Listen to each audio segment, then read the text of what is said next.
সিরাজগঞ্জের বেলকুচি উপজেলার ঐতিহ্যবাহী সোহাগপুর সরকারি শ্যামকিশোর পাইলট মডেল উচ্চ বিদ্যালয় ২০২৪ সালের এসএসসি পরীক্ষার্থীদের বিদায় উপলক্ষে দোয়া ও আলোচনা সভা অনুষ্ঠিত হয়েছে। অনুষ্ঠানের শুরুতে অতিথিদের ফুলের তোড়া দিয়ে শুভেচ্ছা জানিয়ে বরণ করে নেয় বিদায়ী শিক্ষার্থীরা।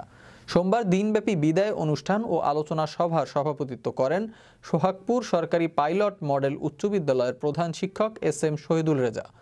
অনুষ্ঠানের সঞ্চালনা করেন অত্র বিদ্যালয়ের শিক্ষক নিশানী হায়দার। বিদায় অনুষ্ঠানে বিদায়ী শিক্ষার্থীদের উদ্দেশ্যে শিক্ষণীয় বিষয়বস্তু তুলে ধরে প্রধান অতিথি হিসেবে বক্তব্য রাখেন অত্র বিদ্যালয়ের সভাপতি বেলকুচি উপজেলা নির্বাহী অফিসার আফিয়া সুলতানা কেয়া। বিশেষ অতিথি হিসেবেও বক্তব্য রাখেন বেলকুচি উপজেলার ভূমি কমিশনার শিবানী সরকার, বেলকুচি উপজেলা মাধ্যমিক শিক্ষা অফিসার এস.এম. গোলাম রেজা, বেলকুচি সরকারি কলেজের প্রধান শিক্ষক মোস্তাফিজুর রহমান, বেলকুচি প্রেস ক্লাবের সভাপতি আলহাজ গাজী সাইদুর রহমান সহ অত্র বিদ্যালয়ের সকল শিক্ষক ও ছাত্রছাত্রীরা। স্মরণ করো, নিজেদের জীবনের প্রতিফলন ঘটানোর জন্য চেষ্টা করো। সেই অনুযায়ী আমি আশা করি তোমরা সকলে কামিয়াব হবে। এবং গর্ব করছো কেন? তুমি নও, তোমাকে নিয়ে যেন গর্বিত হয়।